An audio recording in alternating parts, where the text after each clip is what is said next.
വളരെ എളുപ്പത്തിൽ തയ്യാറാക്കാൻ പറ്റുന്ന ഒന്നാണ്. എല്ലാവരും ട്രൈ ചെയ്ത് നോക്കണം. ഇതൊരു തക്കാളി ചട്നിയെന്നോ അതല്ലെങ്കിൽ എന്താ പറയുക ഒരു സാലഡെന്നോ സെമി സാലഡെന്നോ എന്ത് പേരിട്ട് വേണമെങ്കിലും വിളിക്കാം. പക്ഷെ നമുക്ക് ചോറിനോ അല്ലെങ്കിൽ ചപ്പാത്തിയോ എല്ലാത്തിൻ്റെയും കൂടെ ചേർത്ത് കഴിക്കാവുന്ന ഒരു സാലഡ് അല്ലെങ്കിൽ ഒരു ചട്നി തന്നെയാണിത്. മക്കളെ, ചോറിന് വേറെ കറികളൊന്നും ഇല്ലെങ്കിൽ സാലഡ് പോലെയും അതല്ലെങ്കിൽ ഒരു ചട്നി പോലെയും ഒക്കെ കഴിക്കാൻ പറ്റുന്ന ഒരു റെസിപ്പിയായിട്ടാണ് ഞാനിന്ന് വന്നിരിക്കുന്നത്. ഇതിന് വേണ്ടിയിട്ട് ഒരു കടായി അടുപ്പത്തേക്ക് വെച്ച് കൊടുത്തിട്ടുണ്ട്. അതിലേക്ക് നമുക്ക് കുറച്ച് വെളിച്ചെണ്ണ ചേർത്ത് കൊടുക്കാം. കുറച്ച് വെളിച്ചെണ്ണ ചേർത്ത് കൊടുത്തിട്ടുണ്ട്. ഇനി ഇതിലേക്ക് നമ്മൾ അരിഞ്ഞു വെച്ചിരിക്കുന്ന, അതായത് നടുകെ പിളർന്നു വെച്ചിരിക്കുന്ന 3 തക്കാളിയാണ് അതിലേക്ക് ഇങ്ങനെ കമത്തി നമുക്ക് വെച്ച് കൊടുക്കാം.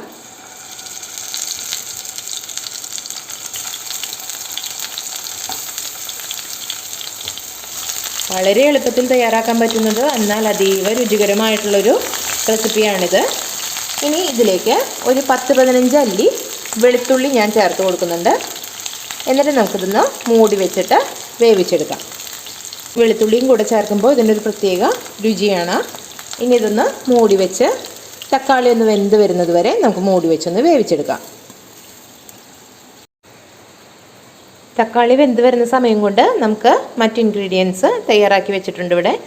ഇത് ഒരു സവാളയെ ചെറുതാക്കി അരിഞ്ഞിട്ടുള്ളതാണ്, ഒരു 4 പച്ചമുളക് ചെറുതാക്കി അരിഞ്ഞത്, ഇതൊരു കുക്കുംബറിൻ്റെ ഒരു കഷ്ണം ചെറുതാക്കി അരിഞ്ഞത്, ഒരു ക്യാരറ്റിനെ ചെറുതാക്കി അരിഞ്ഞത്, ഒരു കഷ്ണം നമ്മുടെ ചെറുനാരങ്ങയാണ്, ഇതിൻ്റെ ഒരു പീസ്. ഇത്രയാണ് നമുക്ക് ആവശ്യമുള്ള സാധനങ്ങൾ.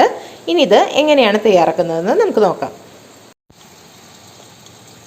ഇപ്പോൾ ഏകദേശം ഒരു 5 മിനിറ്റ് കഴിഞ്ഞിട്ടുണ്ട്. നമുക്കിതൊന്ന് തുറന്ന് നോക്കാം. നമ്മുടെ തക്കാളിയൊക്കെ വെന്ത് വന്നിട്ടുണ്ട്.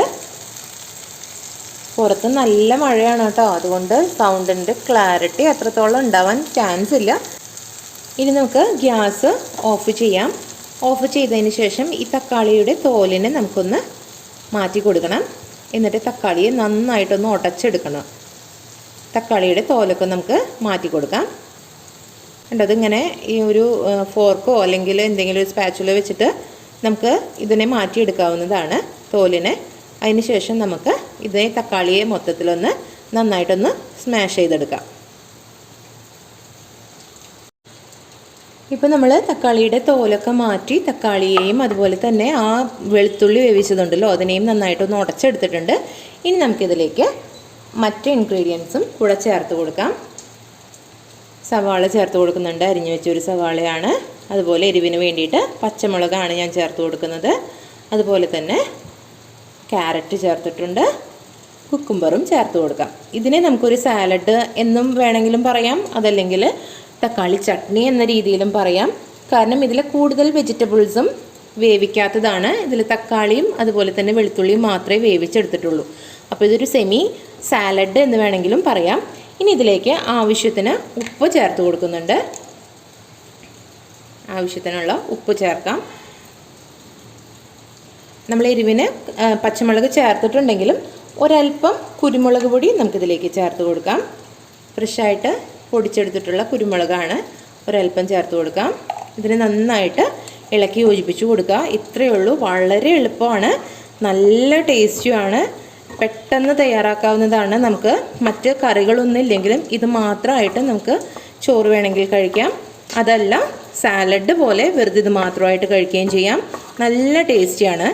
ഇനി ഏറ്റവും അവസാനമായിട്ട് നമ്മളിതിലേക്ക് ചെറുനാരങ്ങ ഒന്ന് പിഴിഞ്ഞ് ചേർത്ത് കൊടുക്കുന്നുണ്ട്. ചെറുനാരങ്ങയുടെ നീര് അതും കൂടി ആയാൽ നമ്മുടെ സാലഡ് അല്ലെങ്കിൽ തക്കാളി ചട്നി ഇവിടെ റെഡി ആയിട്ടുണ്ട്. ചെറുനാരങ്ങയുടെ നീരും കൂടെ പിഴിഞ്ഞ് ചേർത്തിട്ടുണ്ട്. നന്നായിട്ടൊന്നും കൂടി ഇളക്കി യോജിപ്പിച്ച് കൊടുക്കുക. ഇനി നമുക്കിത് സെർവ് ചെയ്യാവുന്നതാണ്. എന്ത് എളുപ്പമാണല്ലേ, വളരെ പെട്ടെന്ന് തയ്യാറാക്കാൻ പറ്റുന്നതാണ്. എല്ലാവരും ട്രൈ ചെയ്ത് നോക്കണം കേട്ടോ. ഒരു കാര്യം പ്രത്യേകം പറയാൻ വിട്ടുപോയിട്ടുണ്ട്. നമ്മൾ തക്കാളി വെന്തതിന് ശേഷം ഗ്യാസ് അപ്പം തന്നെ ഓഫ് ചെയ്തിട്ടുണ്ട് കേട്ടോ. ഇനി ഇതൊന്നും ചേർക്കുന്ന സമയത്ത് ഗ്യാസ് ഓൺ ചെയ്യുന്നില്ല. നമ്മൾ ഈ ഒരു ഇതിൽ തന്നെയാണ് വെറുതെ പച്ചയ്ക്ക് തന്നെയാണ് ബാക്കിയെല്ലാം ചേർത്ത് കൊടുക്കുന്നത്. റോ വെജിറ്റബിൾസ് തന്നെയാണ് ബാക്കിയെല്ലാതും.